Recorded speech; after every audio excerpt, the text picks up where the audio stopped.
warahmatullahi wabarakatuh.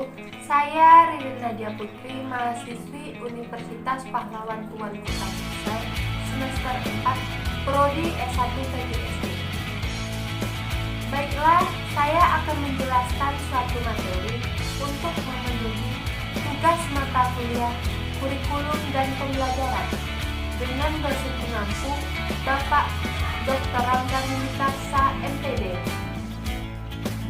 Baiklah, saya akan menjelaskan suatu materi yang berjudul Sistem Pembelajaran yang saya ambil dari buku yang berjudul Strategi dan Desain Pengembangan Sistem Pembelajaran. Ini contoh bukunya. Buku ini ditulis oleh Muhammad Rahman MPD dan Sofan Amri SPD yang diterbitkan oleh Prestasi Pustaka Rakyat 6 Juli 2013. Di dalam buku ini terdapat 10 bab. Yang akan saya jelaskan yaitu bab 1 dan bab 2 tentang pengertian sistem pembelajaran dan dasar sistem pembelajaran. Menurut Eli, sistem bermanfaat untuk merencanakan suatu proses pembelajaran.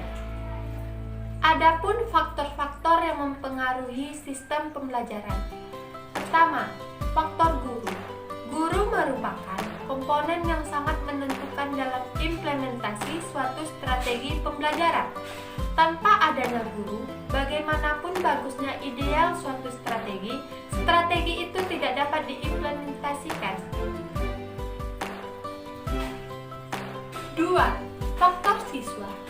Tanpa adanya siswa, suatu proses pembelajaran tidak akan berjalan dengan lancar karena tidak ada yang menerima suatu materi pembelajaran, proses pembelajaran. 3. Faktor sarana dan prasarana. Sarana adalah peralatan dan perlengkapan yang secara langsung dipergunakan untuk menunjang proses pendidikan.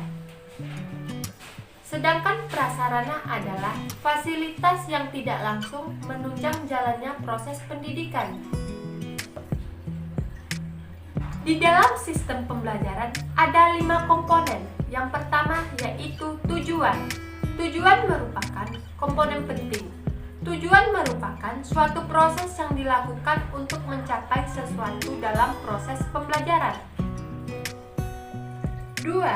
Isi. Isi atau materi merupakan inti dalam proses pembelajaran.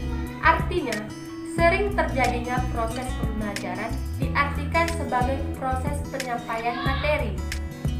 Ketiga, strategi. Strategi adalah komponen yang juga mempunyai fungsi yang sangat menentukan keberhasilan pencapaian tujuan. Keempat, alat.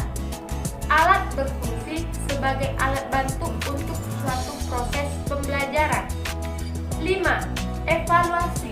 Evaluasi merupakan untuk melihat keberhasilan suatu proses pembelajaran. Di dalam sistem pembelajaran adanya strategi pembelajaran. Yang pertama, strategi pembelajaran langsung. Strategi pembelajaran langsung merupakan pembelajaran yang banyak diarahkan oleh guru. Strategi ini efektif untuk menentukan informasi atau membangun keterampilan tahap demi tahap. Pembelajaran langsung biasanya bersifat deduktif. 2. Strategi pembelajaran tak langsung. Strategi pembelajaran tak langsung sering disebut inquiry, induktif, pemecahan masalah, pengambilan keputusan, dan penemuan. Berlawanan dengan strategi pembelajaran tak langsung. Pembelajaran tak langsung umumnya berpusat pada peserta didik. Ketiga, strategi pembelajaran interaktif. Pembelajaran interaktif menekankan pada diskusi dan sharing di antara peserta didik. Keempat, strategi pembelajaran empirik. Pembelajaran empirik berorientasi pada kegiatan induktif, berpusat pada peserta didik, dan berbasis aktivitas. 5. 5. Strategi pembelajaran mandiri.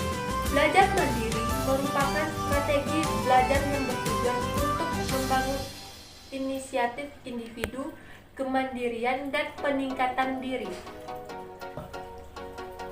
Dan di dalam strategi pembelajaran adanya komponen. 1. Guru. Guru merupakan pelaku pembelajaran. 2. Peserta didik. Peserta didik merupakan komponen yang melakukan kegiatan belajar. 3. Tujuan. Tujuan merupakan dasar yang dijadikan landasan untuk menentukan strategi atau materi pembelajaran.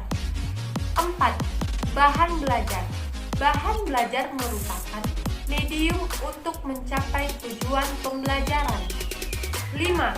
Kegiatan pembelajaran. Kegiatan pembelajaran bertujuan pembelajaran agar dapat capai secara optimal. 6. Metode. Metode adalah satu cara yang dipergunakan untuk mencapai tujuan pembelajaran yang telah ditetapkan. 7. Alat. Alat dipergunakan dalam pembelajaran merupakan segala sesuatu yang dapat digunakan dalam rangka mencapai tujuan pembelajaran. 8. Sumber pembelajaran. Sumber pembelajaran adalah segala sesuatu yang dapat digunakan sebagai tempat untuk rujukan di mana bahan pembelajaran bisa diperoleh. 9. Evaluasi. Evaluasi adalah komponen yang berfungsi untuk mengetahui apakah tujuan yang telah ditetapkan telah tercapai atau belum. Baiklah, mungkin itu saja yang dapat saya jelaskan. Semoga video ini bermanfaat untuk kita semua. Assalamualaikum warahmatullahi wabarakatuh.